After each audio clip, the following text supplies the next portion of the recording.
Buenas, soy Mateo Freita y hoy les voy a hablar sobre la historia de las telecomunicaciones. La palabra telecomunicaciones viene del griego tele, que significa distancia, y del latín comunicare, que significa comunicación.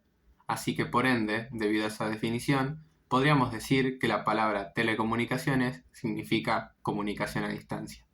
El uso del lenguaje y la escritura es un método natural que el ser humano va desarrollando al vivir en comunidad. Por ende, los mensajeros fueron parte clave para la comunicación desde épocas de antaño.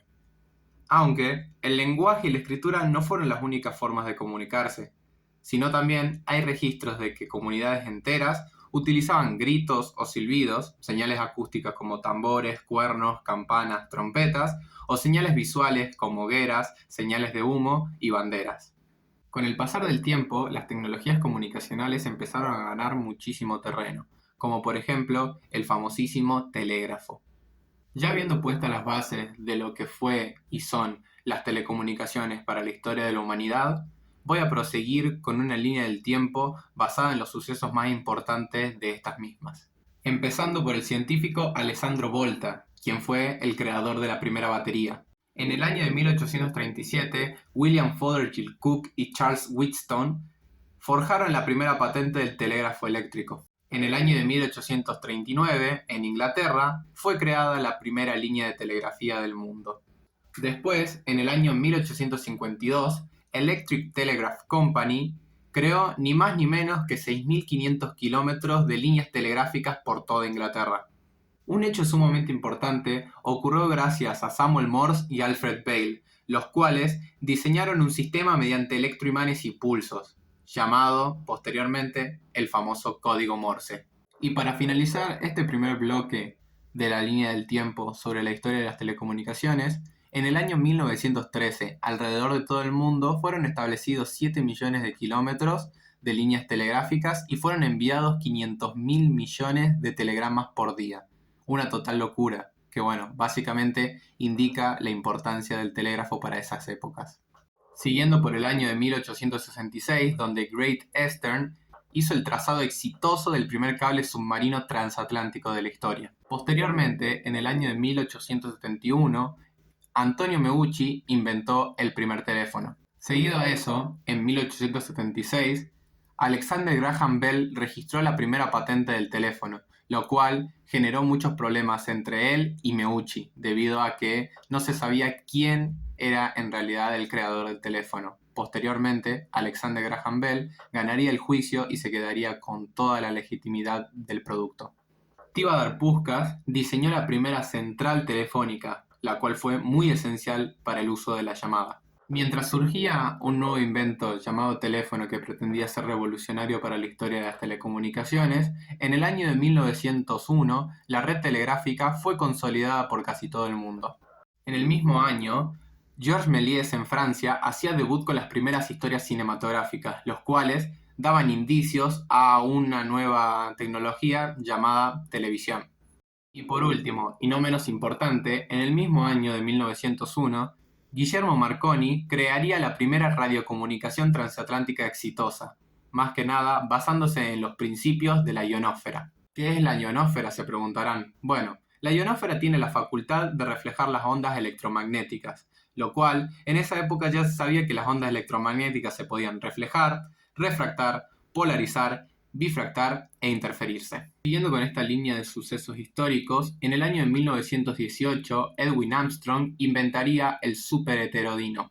En el año de 1920, específicamente en Argentina, surgiría la programación de la primera emisora de la radiodifusión en el mundo. En el año de 1927, en la BBC Inglaterra, surgirían las primeras emisiones públicas de televisión, mientras que en 1930 pasaría lo mismo en la CBS y NBC en Estados Unidos.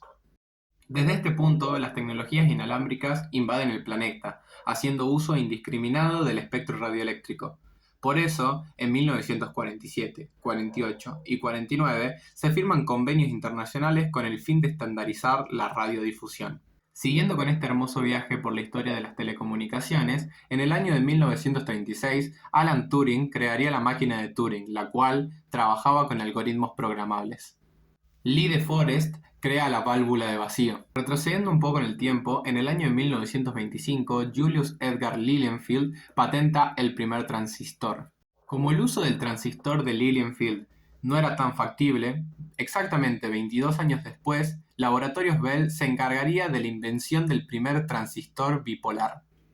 Volviendo un año atrás, en 1946, la MTS y la AT&T forjarían el primer servicio de telefonía móvil comercial. A finales de la Segunda Guerra Mundial, la radio se había masificado como AM y FM, y junto a la televisión en blanco y negro, fueron las tecnologías en apogeo de la época. A todo esto, ¿por qué es tan importante el transistor? Bueno, el transistor es un elemento importante para la electrónica, debido a que es capaz de amplificar las señales como las de audio y las electromagnéticas. Seguido todo esto, en el año de 1961, Leonard Kleinrock crearía la teoría de conmutación de paquetes, o sea, la comunicación vía paquete de datos. En base a eso, ARPANET, años después, crearía el primer enlace entre las universidades de UCLA y Stanford. Básicamente, todas estas redes interconectadas darían el puntapié inicial para lo que conocemos hoy como Internet. Ahora voy a hablar sobre qué es la electricidad. La electricidad es un tipo de energía, exactamente una de las más usadas. Los rayos, algunos animales, inclusive hasta nuestras neuronas, son capaces de generarla. La electricidad es un fenómeno natural, no un invento como se cree, solo que los seres humanos aprendimos a manipularla. Electricidad viene de la palabra electrón, que a su vez viene del griego electro, ámbar. Todas las cosas que nos rodean, incluyéndonos, están conformadas por átomos, los cuales a su vez están compuestos por neutrones con carga neutra, protones con carga positiva y electrones con carga negativa. Se dice que los átomos están en equilibrio, debido a que tienen la misma cantidad de carga positiva como negativa. Si las cargas son neutras, están en equilibrio. Si las cargas son distintas, se atraen. Y si las cargas son iguales, se repelen. ¿Qué es la corriente eléctrica? Bueno, la corriente eléctrica consiste en un flujo de electrones. Para crear una corriente eléctrica se necesita una fuente de electrones, como ha de ser una pila, un conducto por el cual se muevan los electrones, por ejemplo un cable de cobre, y por último, un medio por el cual se refleje la misma electricidad, como ha de ser una bombilla. Existen dos tipos de corrientes, la corriente continua y la corriente alterna. Por ende, existen algunas diferencias entre sí. La corriente continua, o por sus siglas DC, consiste en un flujo eléctrico que se da en un solo sentido. Por ejemplo, las baterías, las pilas, entre otros, generan esta corriente. Por lo contrario, en la corriente alterna, o por sus siglas AC, el flujo eléctrico se da en dos sentidos. Y bueno, la mayoría de las redes actuales utilizan corriente alterna. Sin nada más que agregar, espero que hayan disfrutado de este video, que les haya servido. Y bueno, un saludo y que tengan un lindo día.